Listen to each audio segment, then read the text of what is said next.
ಕನ್ನಡ ಚಿತ್ರರಂಗದ ಖ್ಯಾತ ನಟ ರಾಕಿಂಗ್ ಸ್ಟಾರ್ ಯಶ್ ಆಪ್ತ ಮಿತ್ರ ಅರ್ಜುನ್ ಕೃಷ್ಣ ವಿಧಿವಶರಾಗಿದ್ದಾರೆ. ತೀವ್ರ ಅನಾರೋಗ್ಯದಿಂದ ಬಳಲ್ತಿದ್ದ ಅರ್ಜುನ್ ಕೃಷ್ಣ ಅವರು ಇಹಲೋಕದ ಪ್ರಯಾಣ ಮುಗಿಸಿದ್ದಾರೆ.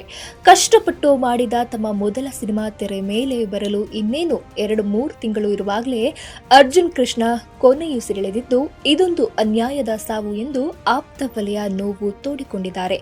ರಾಕಿಂಗ್ ಸ್ಟಾರ್ ಯಶ್ ಅವರ ಬಾಲ್ಯ ಸ್ನೇಹಿತನಾಗಿರುವ ಅರ್ಜುನ್ ಕೃಷ್ಣ ಯಶ್ ಹಾಗೂ ರಾಧಿಕಾ ಪಂಡಿತ್ ಆಪ್ತರಾಗಿದ್ದರು.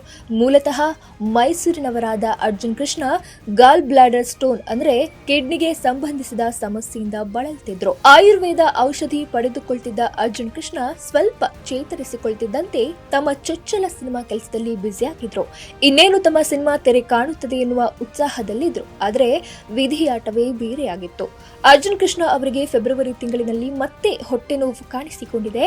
ಮೊದಲೇ ಇದ್ದ ಕಿಡ್ನಿ ಸ್ಟೋನ್ ಸಮಸ್ಯೆ ಹೆಚ್ಚಾಗಿ ಸೋಂಕು ಫ್ಯಾಂಕ್ರಿಯಾಸ್ಗೂ ಹಬ್ಬಿತ್ತು. ಕೂಡಲೇ ಅವರನ್ನ ಬೆಂಗಳೂರಿನ ವಿಕ್ಟೋರಿಯಾ ಆಸ್ಪತ್ರೆಗೆ ಸೇರಿಸಿ ಚಿಕಿತ್ಸೆ ಕೊಡಿಸಲಾಗ್ತಿತ್ತು. ಆದರೆ ಕಳೆದ ತಿಂಗಳ ಶಿವರಾತ್ರಿಯ ಹಿಂದಿನ ದಿನ ಅಂದರೆ ಫೆಬ್ರವರಿ 25ರಂದು ಅರ್ಜುನ್ ಕೃಷ್ಣ ವಿಕ್ಟೋರಿಯಾ ಆಸ್ಪತ್ರೆಯಲ್ಲಿ ಕೊನೆಯುಸಿರೆಳೆದಿದ್ದಾರೆ. ಸೋಂಕು ಉಲ್ಬಣಗೊಂಡು ಬಳಲ್ತಿದ್ದ ಅವರು ಕಾರ್ಡಿಯಾಕ್ ಅರೆಸ್ಟ್ನಿಂದ ವಿಧಿವಶರಾಗಿದ್ದಾರೆ.